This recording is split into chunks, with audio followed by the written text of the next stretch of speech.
Hi there, everyone. I'm Sarah, your storyteller for today, and I'm thrilled to share with you an incredible story about a woman named Arya. This tale is packed with family drama, tough choices, and the courage to stand up for oneself. It's called My Sister Called Me Toxic and Kicked Me Out, So I Left. A week later, she panicked over an eviction notice. Sounds intriguing, right? Let's dive into Arya's world, where things aren't always as simple as they seem, and where family ties can sometimes feel like tangled ropes. Buckle up, because this is going to be an emotional ride. Arya, our protagonist, is 33 years old and leads what most would call a pretty ordinary life.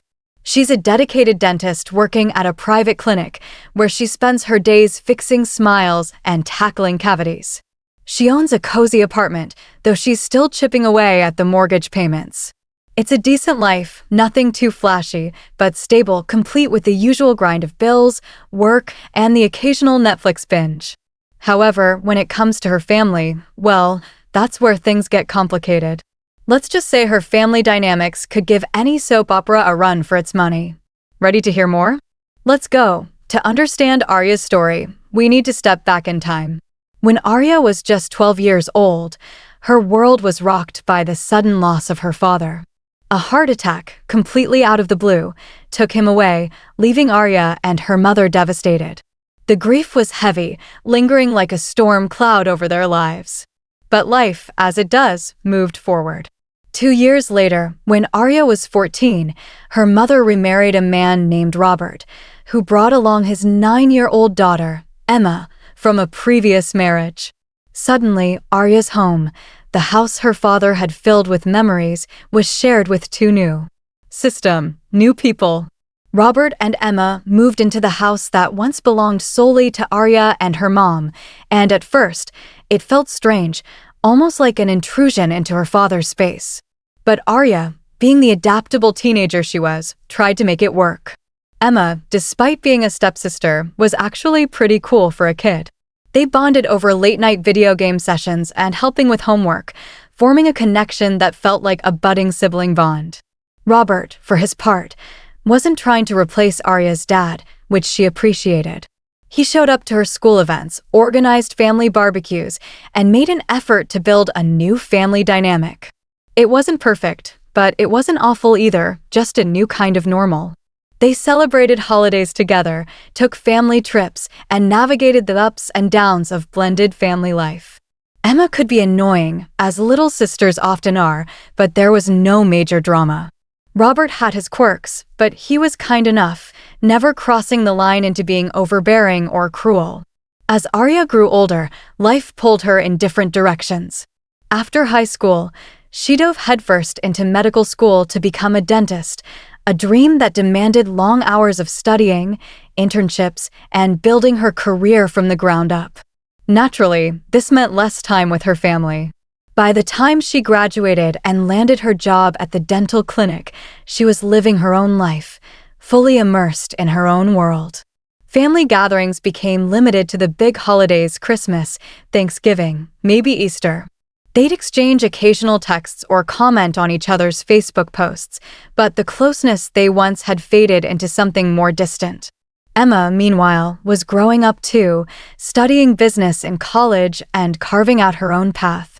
The sisters weren't as tight as they'd been as kids, but there was no bad blood, just the natural drift of adult life. Everything changed when Arya's grandmother, her father's mother, passed away at the age of 89. She'd lived a long, full life, but her death hit Arya hard. Grandma was her last real connection to her father, a living tie to his memory, and losing her felt like losing a piece of him all over again. The funeral was an emotional affair, bringing Arya, her mom, Robert, and Emma together in the same room for the first time in about 2 years. It was a bittersweet reunion, a reminder of how time and distance had loosened their family ties. After the service, the lawyer gathered everyone to read Grandma's will. Most of it was standard, some money split among relatives, her cherished jewelry passed down to various family members. But then came the bombshell. Grandma had left Arya her modest 2-bedroom apartment in a decent neighborhood. It wasn't a luxurious penthouse, but it was a solid property, likely worth around $250,000, maybe more. Arya was floored. She'd always known her grandmother loved her deeply, but this gift was beyond anything she'd expected. It was a significant asset, a game-changer for someone like Arya, who was still grinding away at her mortgage payments. After the will reading, the family went to a nearby coffee shop to process the news. Arya, still reeling from the inheritance, shared her plan over a steaming latte.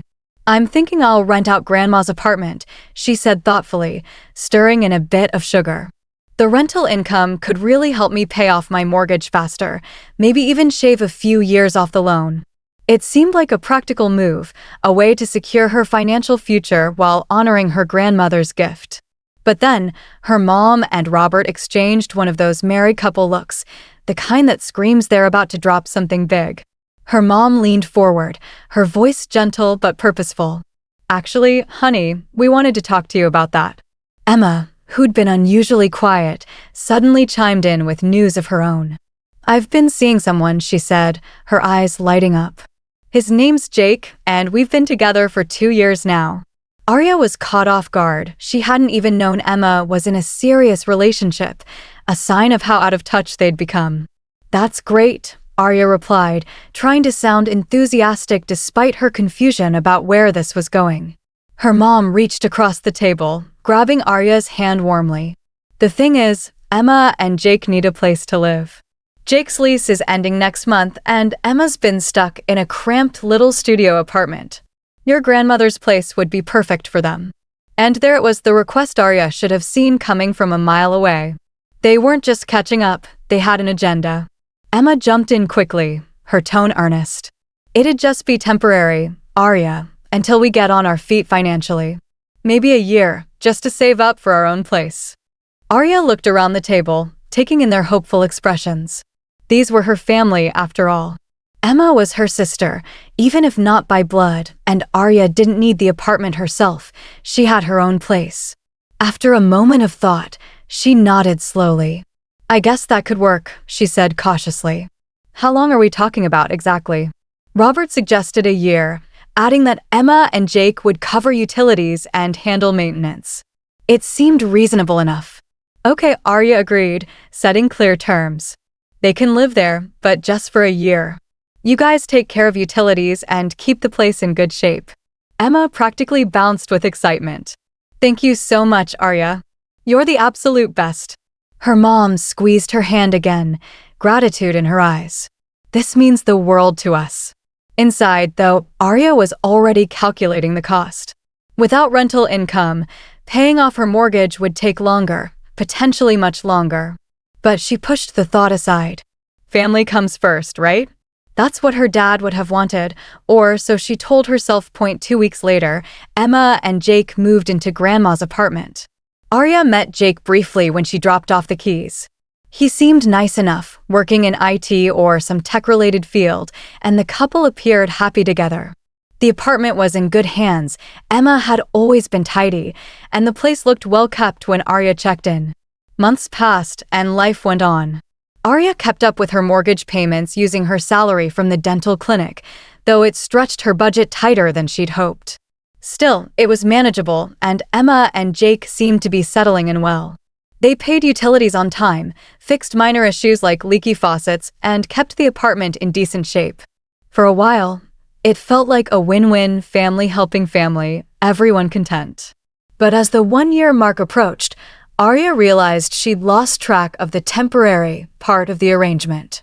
Life had gotten hectic, work was demanding, with difficult patients and long hours, and she was constantly scrimping to offset the loss of potential rental income. Emma sent occasional updates about the apartment, a broken light bulb here, a minor repair there, but nothing major. Jake handled most fixes himself, which was a relief.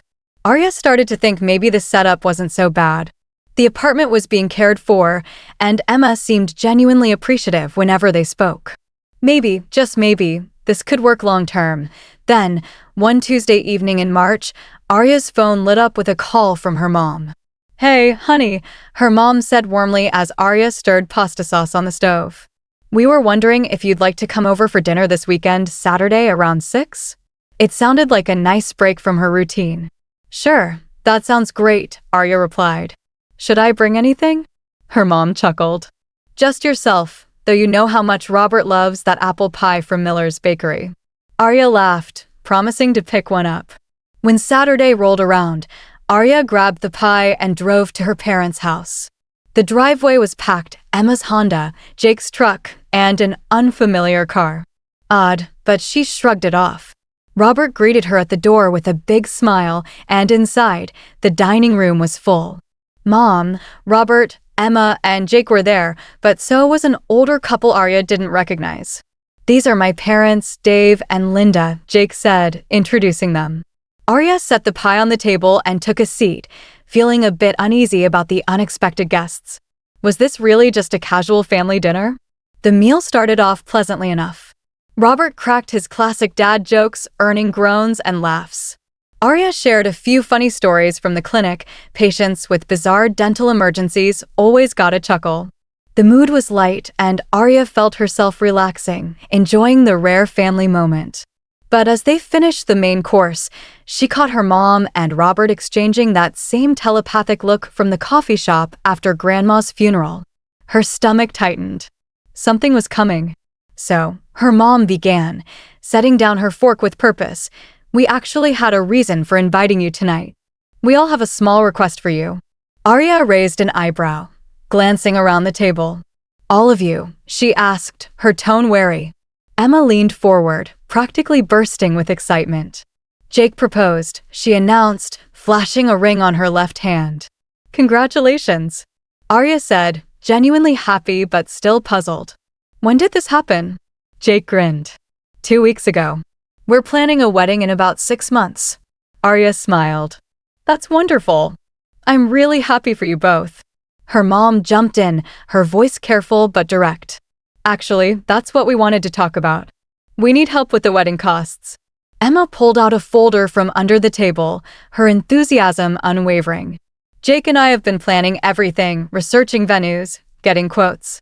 The total comes to about $80,000. Arya nearly choked on her water. $80,000? For a single day? She looked around, met with a table full of hopeful, expectant faces. What exactly are you asking me? She said, her voice steady but guarded. Emma bit her lip, her tone softening. Well, you have a really good job, Arya, and you're doing well financially.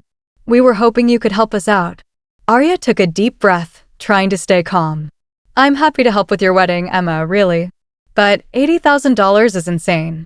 I could maybe contribute $20,000. That would be a very generous wedding gift.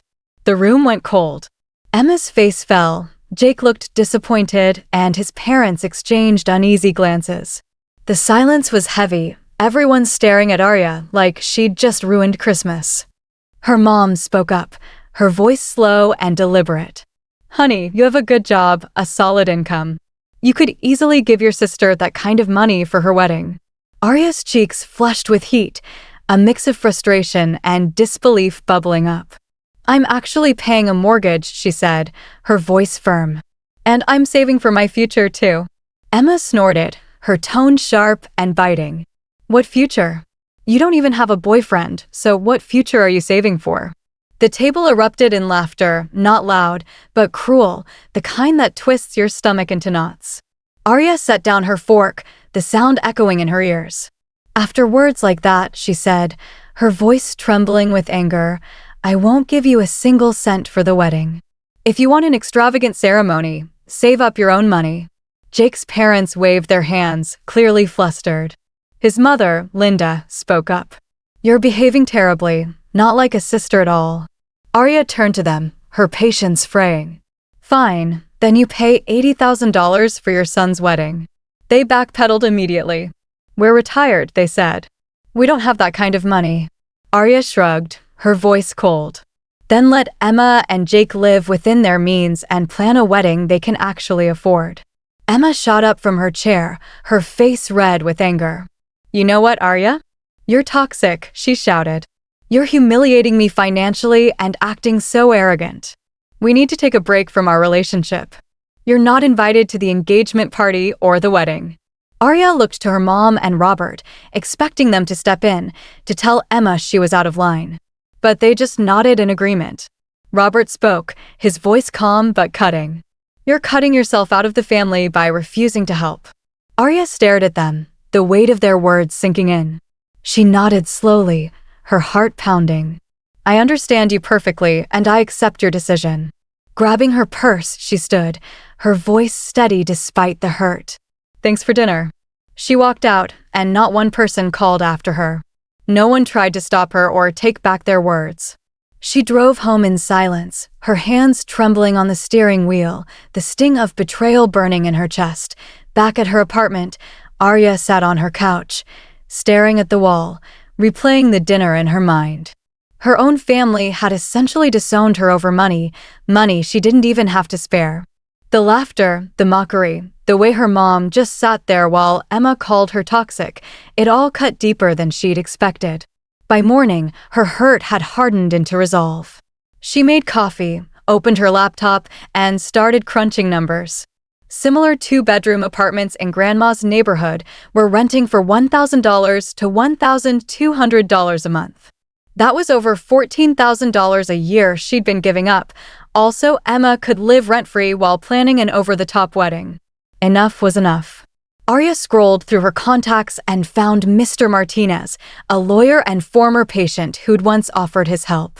Mr. Martinez, it's Arya, your dentist, she said when he answered. You said to call if I needed legal advice. He was warm and professional. Of course, what can I help you with? Arya explained her situation, how she'd inherited the apartment, let Emma live there for free, and now wanted it back. I need to evict someone from a property I own, she said. My stepsister's been living there, but there's no lease agreement. Mr. Martinez didn't hesitate. Family situations are tricky, but we can handle this.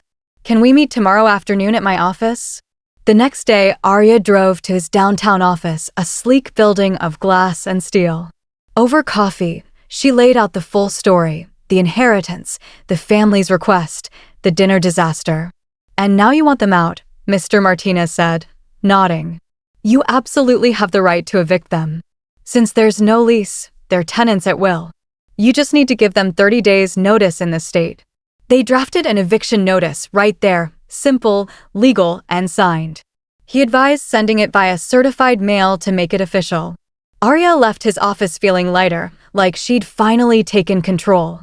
She stopped at the post office on her way home and sent the notice to Emma and Jake. It would arrive by Wednesday. For the next few days, Arya stuck to her routine, work, gym, groceries, Netflix, keeping her phone on silent to avoid the inevitable storm. By Thursday, her phone was blowing up with 17 missed calls from Emma, plus calls from her mom and Robert. Voicemails piled up, each more frantic than the last. Arya, call me back right now. What is this eviction notice? Honey, you can't be serious about this. Call us.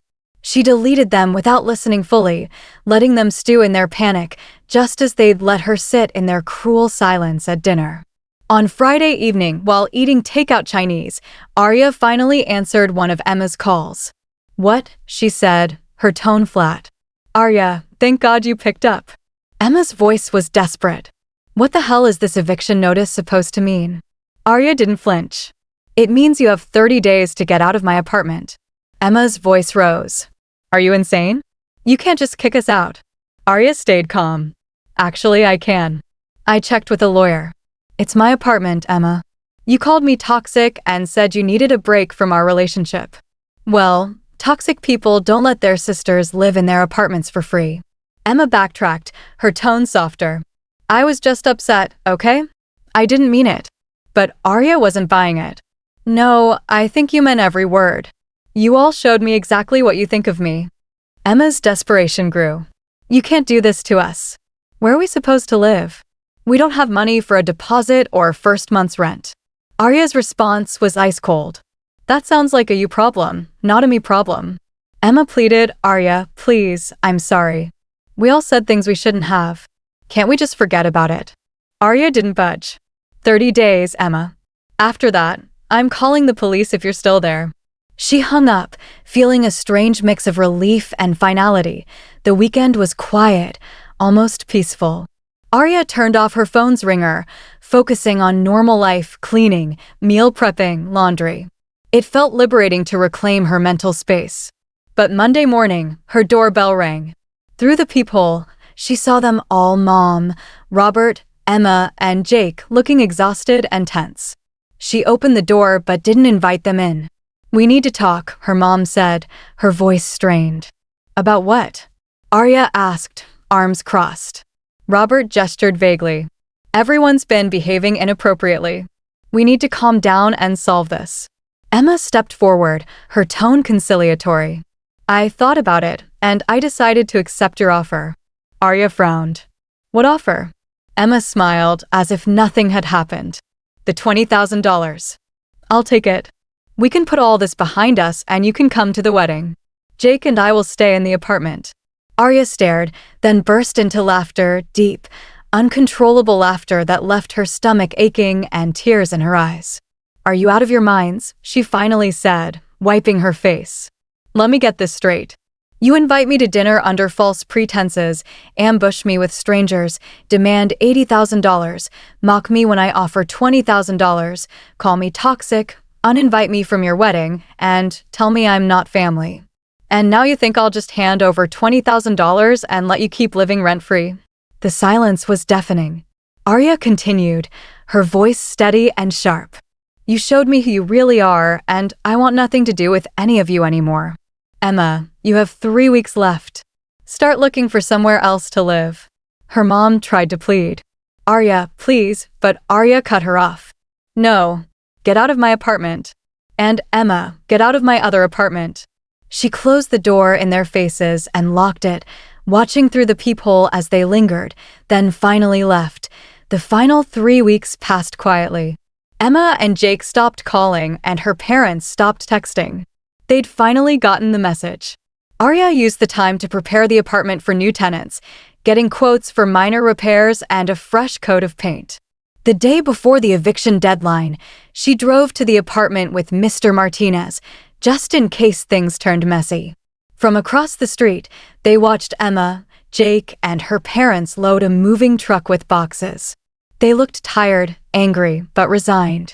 Emma glared at Arya's car, but Jake shook his head, likely urging her to avoid a scene. By 4 p.m., the truck was packed, and Emma walked over, tossing the keys through Arya's car window. "Here are your keys," she said curtly. "Thank you," Arya replied politely. "I hope you're happy," Emma snapped. "I am, actually," Arya said, her voice calm. Emma stared, then walked away. The truck drove off, and they didn't look back. Arya and Mr. Martinez inspected the apartment.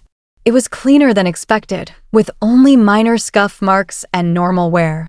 2 weeks later, after professional cleaning and repainting, Arya listed the apartment for $1,300 a month. Within a week, she had 3 interested tenants and chose a quiet, responsible couple, both teachers. They moved in on the 1st of the month, paying rent and a security deposit. Suddenly, Arya was earning over $15,000 a year in rental income, money that would help her pay off her mortgage years ahead of schedule. Life settled into a new rhythm: work, gym, friends, hobbies. Without the family drama, Arya felt lighter, happier than she had in years. 3 months later, she stumbled across Emma's wedding photos on Facebook. The event looked modest, nice, but far from the $80,000 extravaganza they'd planned. The venue was a community center, the dress simple but pretty. Emma didn't look thrilled, more like she was going through the motions, while Jake seemed content enough. Arya felt nothing, no regret, no sadness. They'd made their choices, and she'd made hers. 3 months after the wedding, Arya's phone rang late one evening. It was her mom. Curiosity got the better of her, and she answered. "Hello, Arya," her mom said, her voice tentative. "We need to talk about Emma. She and Jake are having financial problems and need a place to live. We thought maybe you'd consider letting them move back into your grandmother's apartment." Arya laughed out loud, the absurdity almost comical. "Are you serious right now?" she said. Her mom pressed on. "Just temporarily, until they get back on their feet. Think of it as helping family." Arya's voice was firm. Mom, they called me toxic, uninvited me from their wedding, and you and Robert backed them up. What makes you think I'd help them now? Her mom sighed. That was months ago. People say things when they're upset. We all miss you, honey. Arya shook her head. Funny how you only miss me when you need something. No, Mom. I'm done with all of you. You made it clear I'm only valuable when I'm writing checks. Well, the bank is closed. She hung up and blocked their numbers, a step she wished she'd taken sooner. It's been over a year since this all unfolded. Arya's tenants are fantastic, always paying on time and keeping the apartment pristine. The rental income has her on track to pay off her mortgage in 5 years instead of 15.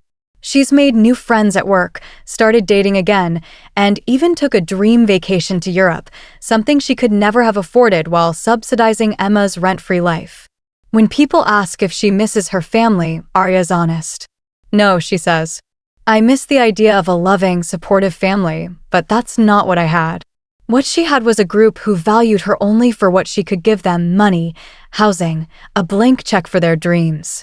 Real family doesn't mock you at dinner or demand $80,000 like it's pocket change. Real family doesn't cut you off for setting boundaries. Arya's life is quieter now, but it's peaceful. She spends her money on herself, her goals, her joys, not on funding someone else's extravagant plans.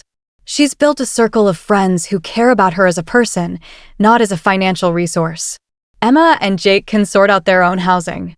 Her mom and Robert can find someone else to lean on. And Arya?